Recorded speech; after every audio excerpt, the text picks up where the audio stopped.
Hello, I'm Ed Fuquay, young adult librarian extraordinaire here at Woonsocket Harris Public Library. And I'm Michaela, human being here at Woonsocket Harris Public Library.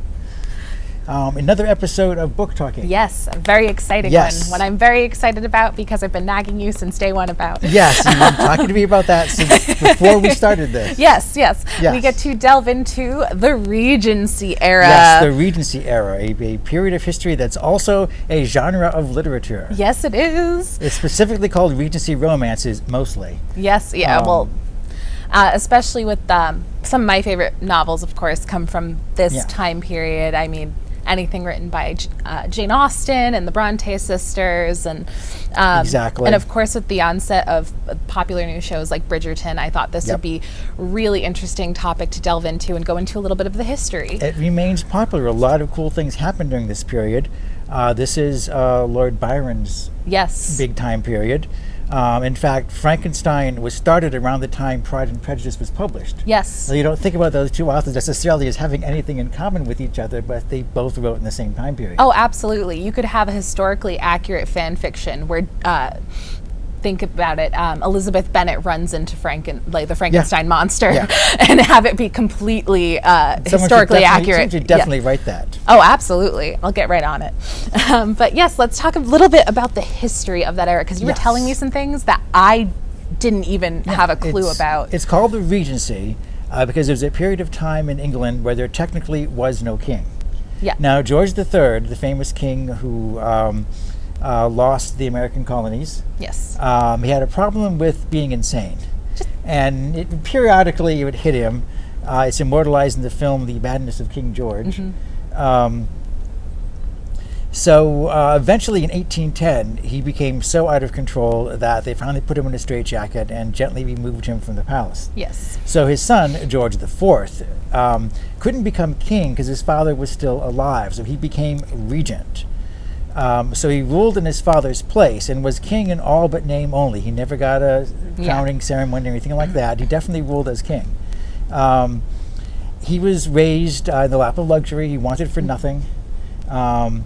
Like in some ways I shouldn't say it that way because his father tried to be really strict with him. He just didn't appreciate it or approve of it. It backfired. Yeah. It backfired in a spectacular fashion. He was raised under very strict conditions. And as soon as he became his own man and had power to do anything, he just went completely crazy. Yep. It was well known for its debauchery. He loved the ladies. He loved big parties. And he loved food. He loved food. He became very overweight. I learned the four Georges as the sad one, the bad one, the mad one, and the fat one. And the fat one, yeah. Some say they invented the cravat because it covers up the chin and the neck, and that would hide his double chins when he wore that. Oh, how stylish. Yes, exactly. That was why the cravat supposedly was invented. This was the time period that Beau Brummel, he was a good friend of the Prince Regent, and he set the style for men's fashion. Beau Brummel invented men's pants. The dandy pants. Men wore breeches and stockings until Beau Brummel came along and invented pants. Pants, like full-length pants? Yeah, full-length pants. Full-length pants? He was the first man to wear full-length pants, yes, in England. Started a huge fashion trend. It's still going on, I know. It's still going on, yeah. Beau Brummel himself had a tragic life. He was apparently bipolar by today's standards. Okay. And so he had his ups and downs, literally. And at one point they were at a party and the Prince Regent was there, and the Prince Regent did not acknowledge him. And he felt extremely slighted by this, so he said to his companion, "I say, who is your fat friend?" Oh, and that was the end of him.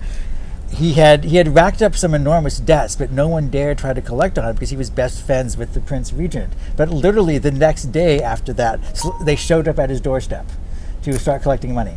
He should have held his tongue. Oh, yeah. Yeah, that one slip. Oh. He was forced to flee England. He lost everything. He died penniless in an asylum in France. It was a sick burn, but it wasn't worth it. Just not worth it overall. It just was not worth it, yeah. But that's an example of how a single word or phrase could, just destroy you in this time period. Well, it was a time period that really, really was defined by, as we were talking about, the stiff upper lip, you always controlled your emotions. So something like that would be, of course, it's understandable why that would be it. That destroyed you. Yeah, this world that was so obsessed with manners and appearances and things like that, and honor and so forth. It was produced under some very odd circumstances because England during this time period, when I studied it in my European history class, or Western Civ as I used to call it, this is known as the Napoleonic period because it was also the period when Napoleon was conquering most of the world. Yeah. And you wouldn't know it reading Pride and Prejudice, but that was taking place at the same time that Napoleon was being driven out of Spain in the Peninsular Campaign. You were telling me about the wars, and I was genuinely shocked. Like, I knew there was a war going on because in all those novels you have these genteel soldiers, but they never discuss what war they're fighting. They never do anything. No, they don't. Pride and Prejudice was printed in 1813, and the War of 1812, of course, happened in 1812. Yeah. So it was being published a year after that England was defeated by the United States.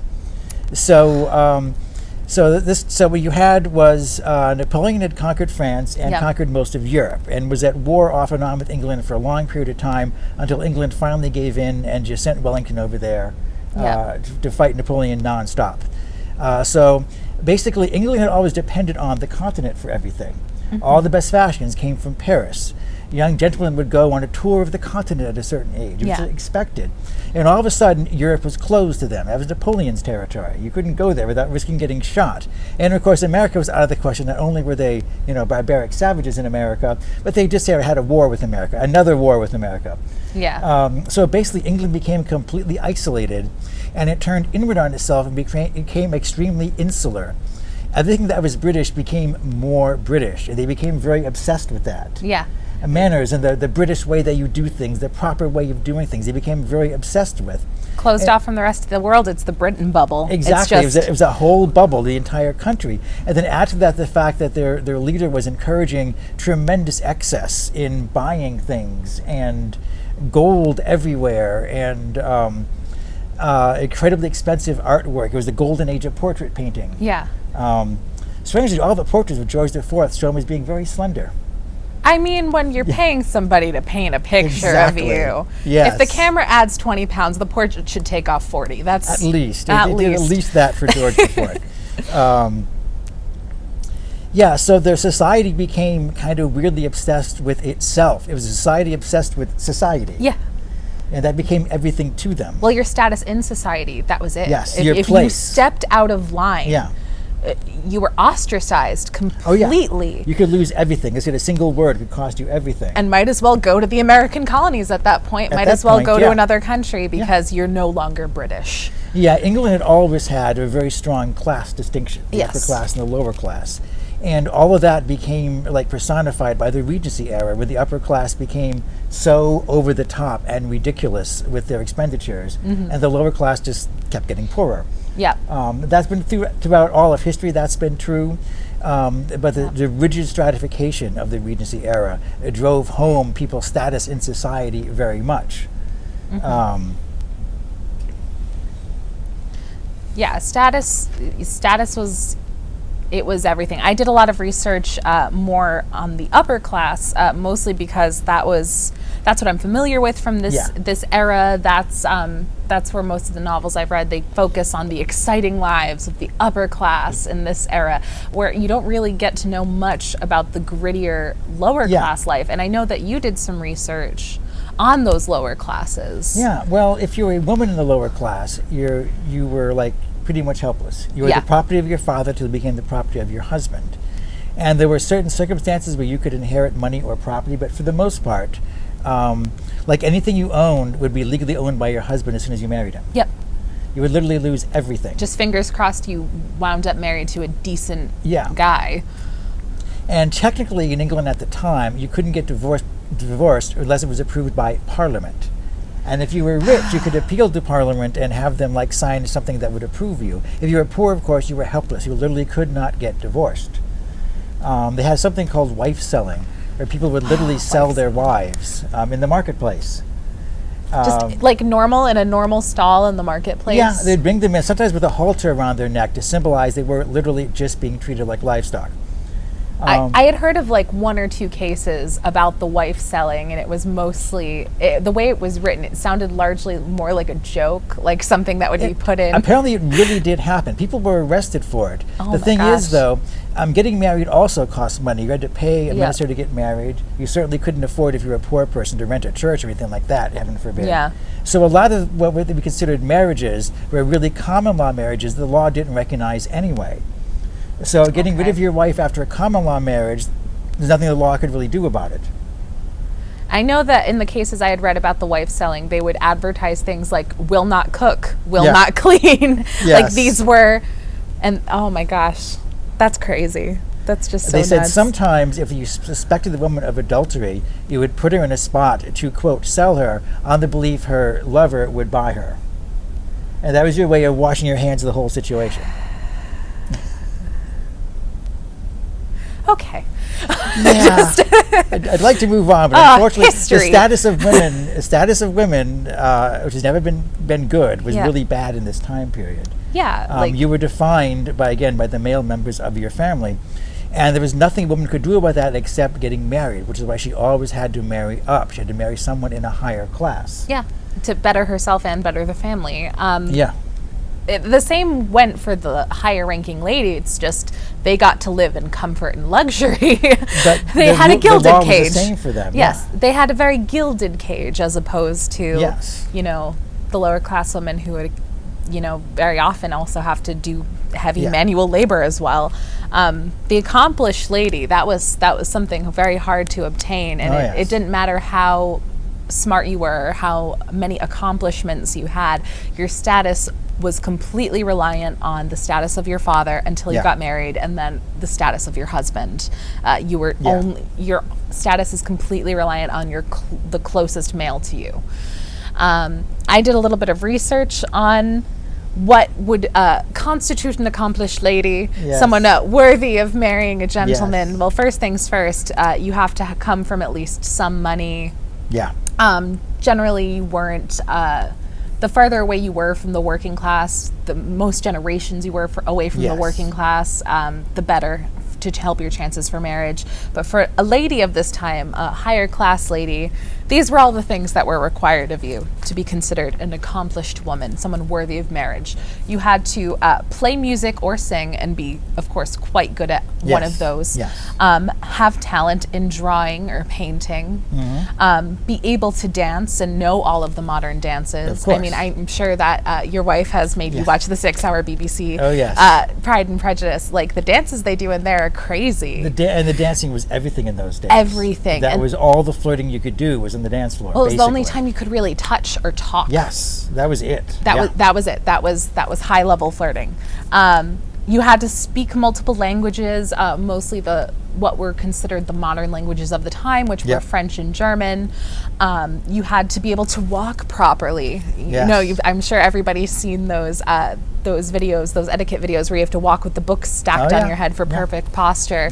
To be able to walk properly, you had to have a pleasant tone of voice. Yes. So I feel so bad for all those girls who did all of these other things but had maybe a bit of a stutter, or their voice just was a bit too shrill. Doesn't matter, you're not an accomplished woman. You had to read constantly and read interesting books, but nothing that would make you too intelligent. You don't want to be more intelligent than your male counterpart. You want to fill your pretty head with nonsense. Yes, exactly. Fill your pretty head with nonsense. Lots and lots of nonsense.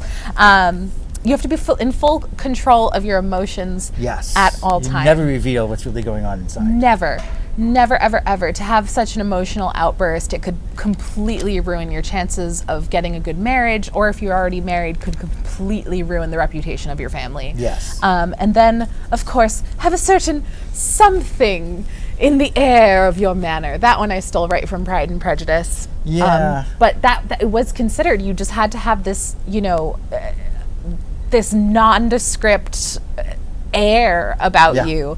You had to be incredibly likable. But I think it's also kind of code for, if the other ladies don't like you, we have something to tear you down about. But yes, that is all. Not just a few of these things. You must do all of these things to become an accomplished lady of the Regency era. Yes, to be an accomplished man of the Regency era, You needed several things. Yes. To be a member of the genteel class, you needed money. Money that you didn't get by working. Oh yes, no merchants, Yes. no even high-ranking professions like doctors or lawyers Yeah. unless you're on retainer. Unless you're on retainer. If you actually do something and someone gives you cash for it, then you can't be a part of the upper class. No money changing hands. You were allowed to be clergy or military because those are the two professions that rich families always sent their sons into. Yes. But aside from that, there was nothing you could actually do to have a job. You had to have money, you had to have leisure time. It helps if you have a good family, if you own a lot of land, and your manners are very important, how you yes. acted in public. Manners were You're expected everything. to be modest. You never have to say you're a gentleman. Someone knows you're a gentleman by the way you walk, by the way you enter a room. They will automatically know you're of the upper class. You never have to say that. You just project it outwards.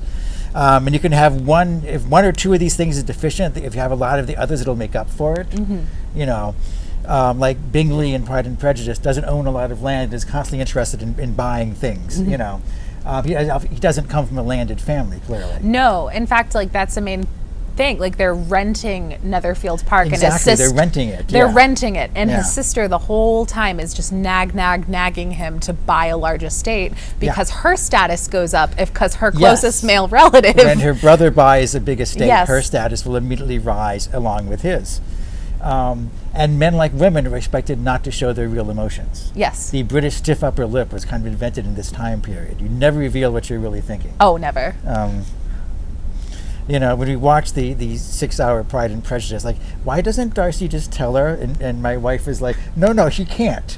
He has to go home and write a detailed letter as to how he's actually feeling and mail it to her so she'll know what he's thinking. Yes, he can't drop it off himself. No. You can't just say what he's feeling. That's too easy, too simple. No. That's not what a gentleman does. Yeah.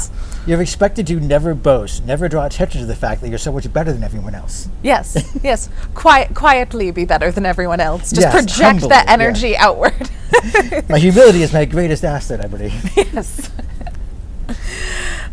Yes, and even in those certain social circles, like of course, you know, when we read novels from this time period or we watch movies, there's always all of these parties, these teas, these balls, these, you know, these social gatherings, because when you were upper class, that was really all you did. You blocked out a whole day to travel somewhere and then just socialize. That was your whole life. Everything was built around that. The number of balls you went to. Whole life. The ones you attended or didn't attend would make your social status for that season. Oh, yes. You know. And also the people that you talk to. You had to be very, very careful about the people that you chose to speak to and chose not to speak to. For instance, if you were a gentleman of this era, you could speak to equals and you could speak to inferiors. Yes. You always had to have an introduction to anyone who was considered your social superior. That was the same for women or men. It could be completely ruinous if you spoke to the wrong person. Just don't talk to them. If you mistook that high-ranking gentleman as your friend who you were introduced to 2 parties before, that could be it. You could just... You just cannot start a conversation with someone who is above you in status. Much the same way using people's first names is a sign of intimacy. Yes. That's why Mr. Darcy in Pride and Prejudice is Mr. Darcy. To his best friend, he's Darcy. Yes. Well, that was... Darcy. You didn't address him by his given name. Yeah, we were talking about when I first read the novel, I had to go back and read it 4 or 5 times. The first time I saw his name was Fitzwilliam. Yeah, he's actually Fitzwilliam Darcy. Who are they talking about? Is this a cousin? Yeah, he is Mr. Darcy. He is Mr. Darcy. And then you have the honorifics for ladies of that time. You know, if you were the oldest unmarried daughter, then you would be called Miss, and then whatever the family's last name was. Any sisters younger than you would just be called, you know, first name, last name, until you got married. Then the next oldest would get that honorific of Miss, and then your last name. Yeah, and if Darcy had had a title, he would be... Marquis Darcy or Baron Darcy, and you still wouldn't use his first name. Yeah. You would refer to him by his title. Yeah, you wouldn't. We would still not know. You still would not know that his it's first Fitzwilliam. name. Yeah. And it's interesting. Obviously, Darcy has a lot of money in Pride and Prejudice, but he's also not nobility. He's not any kind of peerage. He's an I think it was either his father or his grandfather who made all of the initial money, and because he's at least one generation away from the working class, he is considered a gentleman. If he himself ever exchanged, if he ever did any manual labor, or there was ever an exchange of money for him doing something for someone else, he would immediately be disqualified from the title of gentleman. Exactly. He'd just be plain old Fitzwilliam. Yeah. Yeah, and some of these ideas go back to like the Middle Ages. They believed their concept of the British gentleman was based on chivalry. Yes. Which probably existed only in myth rather than fact. Yeah. But part of that was also not treating your inferiors badly. No, abusing not at servants was just considered simply not done. You were considered horrible if you were anything but kind to your servants. Those are the people that are taking care of you. I actually kind of wrote down some of the rules for gentlemen, and it was largely rules of chivalry. As I was writing them, I was thinking, oh my goodness, this feels like we're preparing for the Renaissance fair. Exactly. Yeah. Some things don't change. Yes. So for rules for gentlemen, just to follow on the daily, would be, of course, always when entering a room, ladies first. Yep. You always had to offer your hand to ladies when stepping up or down. You wanted to be very careful about touching their hands. The ladies would always be wearing gloves, so there would never be any skin-to-skin contact. Oh, never. Yes. That was reserved solely for marriage. You would always open doors for ladies, unless you were, of course, extremely wealthy and there was a servant right there to do it for you. You were expected to carry things for ladies. Do not boast, brag, or be pretentious, as we were talking about. One should always remain humble. And once again, really to drive it home, you really only wanted to speak to equals or inferiors, unless you were introduced formally to somebody who is superior to you. And it could never be the superior coming to speak to you. There always had to be a middleman who knew the both of you to make the introductions. Yeah, there was a complicated system. If you wanted to see someone, you could leave your card with them. Yes. And they would get back to you if they wanted to talk to you. Just overly complex. Yeah. And of course, if you want to see a young lady of a house, you don't bring your card to her, you bring it to her father or sometimes her older brother. And then he would make the call whether you were allowed to speak to her or not. And I think courting at that time, if you were to call on a young lady, you would, of course, be supervised the entire time. Oh, always. There'll always be a chaperone. Multiple chaperones. And the longest you could, a calling visit would be 15 minutes. Yeah. That was it. Sometimes you would get an exchanging of miniature portraits for someone you were thinking about marrying. It was kind of the dating app of the day. We're just going to swap pictures back and forth so you don't forget what I look like. Just in case. Here's a miniature. Just in case you can show all your friends. What do you think? It was overly complex with lots and lots of rules. It's interesting because we have this going on in society, and at the exact same time, you have the Prince Regent who's boffing anything in a skirt. Oh yeah, it was a huge scandal, but he was carrying on for many years while he was still married with a divorcee. Yeah. It was a massive, massive scandal of the time. It was very funny. It was something like the regent was doing everything that the upper class would not. Yeah. Just completely rebelling. He was not the one setting the trends except for style with that cravat. Yes, exactly. It was a weird, interesting time period. Yeah, it was also interesting because it was not that long after the American Revolution. Yeah. And it was even closer to the French Revolution. Yeah. And so there's a whole period what they call the Age of Revolution in some history books, and that several countries became unstable because the whole idea that people were rebelling. There had been a serious fear in England that people would rise up against the monarchy. Well, especially the English monarchy at that time was so, uncertain with their mad king. The British monarchy was also very German at the time. Yeah, it was. So they were entirely German royalty who had taken over the British throne at this time in a complicated turn of events. Yeah. Well, you had a mad king too. It was definitely the country that the world was waiting to implode upon itself, and it didn't. It just... The rigidness of society, I think, was imposed probably subconsciously to try to make sure to restore order, to keep everything exactly the way it was, the way it always would be in this green and pleasant land. It was incredibly effective. It worked, apparently. Because you still see in the Victorian age that came after it, many of the same stiffness and social customs and wild debauchery at the top still continued. Yeah.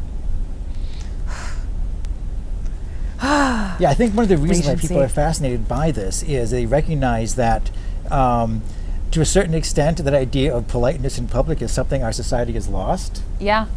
And I don't think we should go back to most of this time period, but the idea of trying to always be polite to people and respectful to people is not a bad thing to believe. Especially, you know, people that you would consider your inferiors or anybody in the Yeah. working class. You know, those above should be kind to those below. Yes, noblesse oblige. Yes. Exactly. It's, you know, that's definitely something I think, you know, we all could use a bit of. Yeah. Yeah, the politeness of society can mask a lot of things, but being polite is very important. And again, it's a skill that our modern society seems to have given up. Well, maybe we should talk a little bit more about the Regency and Yes. try to bring back some of that. Yeah. Right. But for today, do you think we have I covered a think we've good covered it. amount? It's a huge time period. It's a huge time It was only period. a decade. On the calendar, it was only a decade. But there Yeah. was so much changes and so much going on in society at the time. Oh, I know. It was just the most orderly time of unrest. Yeah. By far, orderly the most time. orderly period of unrest. But I think for an introduction into Yeah. Regency, this has been a good book Definitely talk. works. Yep. Thank you. Thank you. All right. Until next time, I've been Ed. I am Michaela. I'll see you then. Be safe. Be happy, be healthy.